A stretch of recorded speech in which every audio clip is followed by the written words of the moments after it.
की हुई है। हैं? मतलब? मतलब इस घर में सारा काम बहू ही करती है, आप तो सिर्फ खर्राटे मारती हैं। अच्छा जी, फिलहाल तो तुम आराम फरमा रही हो, चलो जाओ, ये मेरे टीवी देखने का समय है। आहा, इसीलिए मुझे भगाया जा रहा है। सॉरी, अब तो बिल्कुल नहीं जाऊंगी। प्राची की इस बात पर दोनों सास बहू के बीच टीवी रिमोट के पीछे बच्चों जैसे छीना झपटी शुरू हो जाती है, जिसके बीच श्लोक भी काम से घर वापस आ जाता है। हाँ, आज मेरी चूहे बिल्ली की जोड़ी किस बात पर झगड़ रही है? अरे तेरे बीवी मुझे टीवी ही नहीं देखने दे रही। अरे तुम्हारी मम्मी मुझे खाना बनाने के लिए फोर्स कर रही है। अरे वाह, ऐसे बेतुके रीजन पर तो बच्चे भी झगड़ा नहीं करते। अरे मुझे कुछ मत बोल, सब इसने ही शुरू किया है। हाँ हाँ, जैसे आप तो बहुत दूध की धूली है ना। अरे बस, दोनों चुप। प्राची जाओ, खाने की तैयारी करो। और माँ तुम छोड़ो, तुम्हें क्या बोलूं, शांति से अपना सीरियल देखो, मुझे दोबारा लड़ने की आवाज सुनाई नहीं देनी चाहिए। ऐसा बोलकर श्लोक वहां से चला जाता है, जिसके पीछे पीछे प्राची भी कुछ न कुछ बड़बड़ाते हुए रसोई में चली जाती है। हाँ हाँ, सासू जी को तो कुछ बोलेंगे ही नहीं, बस मुझ पर ही हुक्म चलता है, खाना बनाओ, जैसे मैं इनके घर में खाना बनाने के लिए आई हूँ। इसी तरह शाम बीतती है और रात को श्लोक और प्राची की सास खाना खाकर सोने चले जाते हैं, लेकिन प्राची गुस्से में कुछ खाए बिना काम में ही लगी रहती है। इस घर में किसी को घंटा फिक्र नहीं पड़ता, मैं खाऊं या भूखी रहूं। प्राची कुछ देर के लिए रसोई से बाहर जाती है और जैसे ही वापस आती है तो वहां दूध का भरा ग्लास देखकर हैरान रह जाती है। फिक्र पूरी है, बस दिखाना नहीं है। प्राची दूध पीकर सोने चली जाती है और अगली सुबह एक बार फिर सास बहू का कार्टून नेटवर्क स्टार्ट हो जाता है। ये तुमने ही किया है। अरे अजीब जबरदस्ती है, मैं बोल रही हूँ मैंने कुछ नहीं किया। दोनों ने मिलकर पूरे घर को पागल खाना बनाया हुआ है। यहाँ कोई नॉर्मल इंसान तो रह ही नहीं सकता, इसीलिए अब पड़ोसी क्या रिश्तेदार भी घर आने से कतराते हैं। और सुन बेटे, तू भी चंगा, तेरी माँ भी चंगी, तेरी बीवी भी चंगी, रिश्तेदार।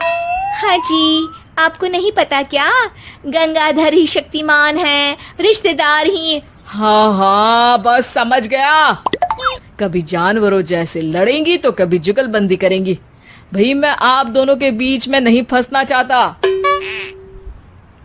सास बहू की इस मन मौजी जोड़ी से परेशान होकर श्लोक अपना सिर खुजलाता वहां से चला जाता है।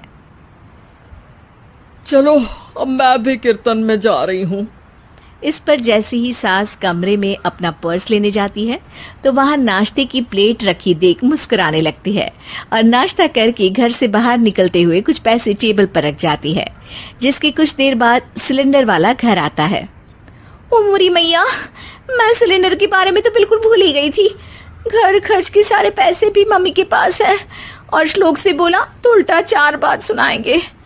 प्राची ये सोच ही रही होती है कि अचानक उसका चेहरा चमक उठता है और वो घर में आकर इधर उधर देखने लगती है। तभी उसकी नजर टेबल पर रखे पैसों पर पड़ती है, जिन्हें वो सिलेंडर वाले को दे देती है। ये सब श्लोक देख लेता है। अच्छा बेटे, इतना बड़ा घोटाला, सबके सामने मैं तेरी दुश्मन और पीठ पीछे तेरी मेरी यारी। इस पर श्लोक एक प्लान बनाता है और शाम को सब एक साथ बैठे होने पर बोलने लगता है। माँ, तुम दोनों की बहुत लड़ाई होती है, इसलिए मैं सोच रहा हूँ कि प्राची को उसके घर छोड़ाऊं, इससे वो भी खुश रहेगी और तुम भी। अचानक श्लोक की ये बात सुनकर सास बहू शौक से उसकी तरफ देखती हैं। अरे ऐसे कैसे घर छोड़ाओगे, मुझे कहीं नहीं जाना। अरे तुमने बोला नहीं पर मैंने सुन लिया, तुम्हें मम्मी के साथ रहना अच्छा नहीं लगता, मुझे पता है।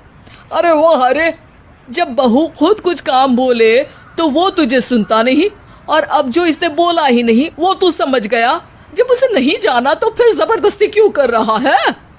अच्छा, फिर आपको मौसी के घर छोड़ाता हूँ। बस अब आप दोनों एक घर में एक छत के नीचे नहीं रह सकती।